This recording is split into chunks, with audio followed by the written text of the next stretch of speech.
Time now for an in-depth look at the market news today, and for that I'm joined on the line by Dr. Kim Young-han, professor of economics at Sungkyunkwan University. Dr. Kim, thank you for coming on this afternoon. I'm happy to be with you. Well, we saw, as we just heard, Samsung today, their earnings down for the third quarter, down by more than half compared to last year, but still beating market expectations. What do you make of these results? And with Japan's export curbs still in place, what should be Samsung's strategy?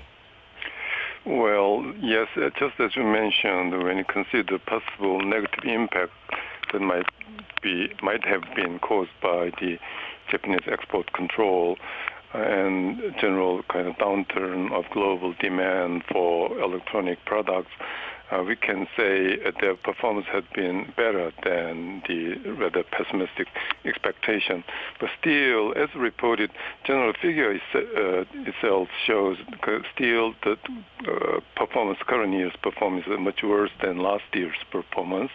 And also when you generally consider general technical innovation performed by Samsung, we cannot really kind of keep a very optimistic futures considering the possible continuous kind of global uncertainties caused by the trade wars and other possible kind of worsening of the environmental kind of issues, especially kind of that might be raised by the Japanese kind of export control.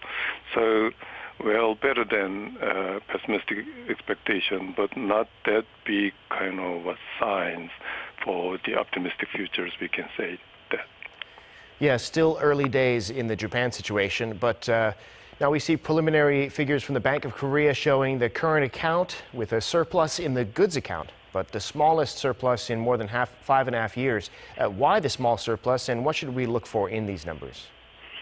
Well, so again, the many kind of economists, and especially government-employed economists kind of cite possible negative impact of the global kind of recession, possible recession, especially in terms of the quite a fast reduction in global demand for majority of the manufactured goods. Yes, it is true that general demand from United States and Europe, and especially in China, is decreasing. That's true. But still, when you compare with the general overall kind of dynamic trends of the global export, we can say Korean kind of sharp drop in Korean export is much worse than the average world global performance of the global trade.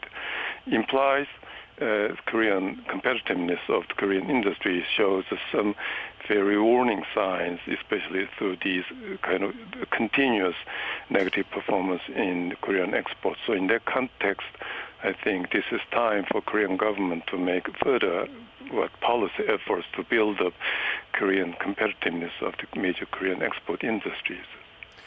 And before we go, Dr. Kim, one last thing. The U.S. and China starting their trade talks on Thursday. The situation more complicated now, you could say, with President Trump facing issues back at home. China has its own Hong Kong situation. Is there something we should really be paying attention to?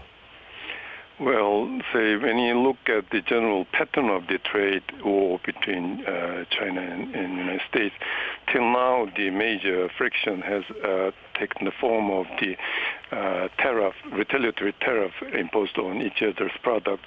These days, it's a new trend that is each government is targeting each individual firms of the other countries, taking much worse kind of features. In addition to general trade war, they are kind of retaliating each individual firms. So, and also basic stance of the United States demanding basic change of the basic industrial policy of China, demanding the massive drop of the Chinese subsidy for their state-owned companies, especially high cutting-edge technology companies.